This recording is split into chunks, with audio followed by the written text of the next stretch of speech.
بسم اللہ الرحمن الرحیم۔ مسند احمد میں ہے کہ رسول اللہ صلی اللہ علیہ وسلم نے فرمایا کہ پہلے زمانے میں ایک بادشاہ تھا کہ اس کے ہاں ایک جادوگر تھا۔ جب جادوگر بوڑھا ہوا تو اس نے بادشاہ سے کہا کہ میں اب بوڑھا ہو گیا ہوں اور میری موت کا وقت قریب آ رہا ہے، مجھے کوئی بچہ سونپ دو تاکہ میں اسے جادو سکھا دوں۔ چنانچہ ایک ذہین لڑکے کو وہ تعلیم دینے لگا۔ لڑکا اس کے ہاں آتا جاتا، راستے میں ایک راہب کا گھر پڑتا، وہ عبادت میں اور وعظ و نصیحت میں مشغول ہوتا، یہ بھی کھڑا ہو جاتا اور اس کے طریقہ عبادت کو دیکھتا اور واز سنتا، آتے جاتے یہاں رک جایا کرتا تھا۔ جادوگر بھی مارتا اور باپ بھی مارتا، کیونکہ وہاں وہ دیر سے پہنچتا اور یہاں بھی دیر سے آتا۔ ایک دن بچے نے راہب کے سامنے یہ شکایت پیش کی۔ راہب نے کہا، جب جادوگر تم سے پوچھے کہ کیوں دیر ہو گئی تو کہنا کہ گھر والوں نے روک لیا تھا، اور اگر گھر والے بگڑے تو کہنا جادوگر نے روک لیا تھا۔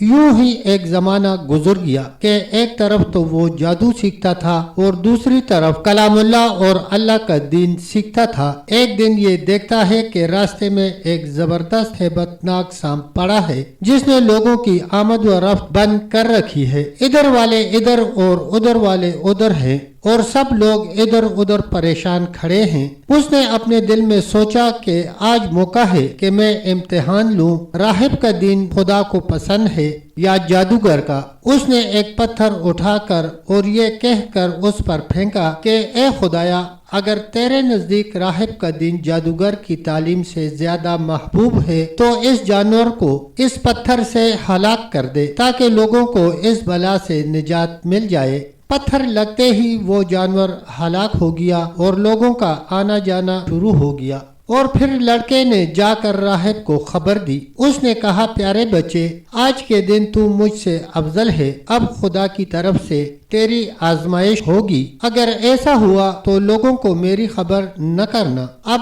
اس بچے کے پاس حاجت مند لوگوں کا تانتا لگ گیا۔ اس کی دعا سے مادرزاد اندھے، کوڑی، جزام اور ہر قسم کی بیمار اچھے ہونے لگے۔ بادشاہ کے ایک نابینا وزیر کے کان میں یہ بات پڑی تو وہ بڑے تحفے تحائف لے کر حاضر ہوا اور کہنے لگا کہ مجھے شفا دے دے تو یہ سب کچھ تجھے دے دوں گا۔ اس نے کہا، شفا میرے ہاتھ میں نہیں، میں تو کسی کو شفا نہیں دے سکتا۔ شفا دینے والا اللہ وحدہ لا شریک ہے، اگر تو اس پر ایمان لانے کا وعدہ کرے تو میں دعا کروں۔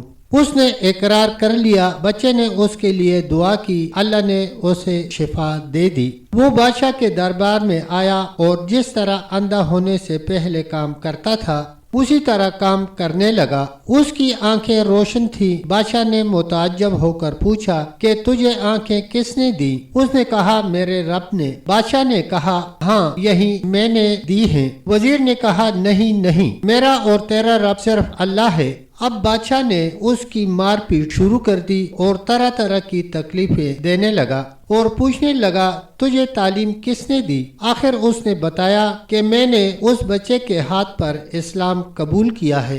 اس نے اسے بلایا اور کہا کہ اب تم جادو میں کامل ہو گئے ہو، اندھوں کو بینا اور بیماروں کو تندرست کرنے لگے ہو۔ اس نے کہا، غلط ہے، میں کسی کو شفا نہیں دے سکتا ہوں، نہ جادوگر ہوں، شفا اللہ کے ہاتھ میں ہے۔ وہ کہنے لگا، اللہ تو میں ہی ہوں۔ اس نے کہا، ہرگز نہیں۔ بادشاہ نے کہا، پھر تو میرے سوا کسی اور کو رب مانتا ہے؟ تو اس نے کہا، میرا اور تیرا رب اللہ ہے۔ اس نے اب اس بچے کو طرح طرح کی سزائیں دینا شروع کر دی، یہاں تک کہ راہب کا پتہ لگا لیا اور راہب کو بلا کر کہا کہ اسلام چھوڑ دے۔ اس نے کہا، کیا تو بادشاہ نے؟ اس نے انکار کیا تو بادشاہ نے اسے آرے سے چروا دیا۔ پھر اس نوجوان سے کہا کہ تو بھی دین اسلام سے پھر جا۔ اس نے انکار کر دیا تو بادشاہ نے اپنے سپاہیوں کو حکم دیا کہ اسے فلاں پہاڑ کی چوٹی پر لے جاؤ، وہاں پہنچ کر اگر دین اسلام سے باز آ جائے تو اچھا ہے، ورنہ وہیں سے لڑکھا دے۔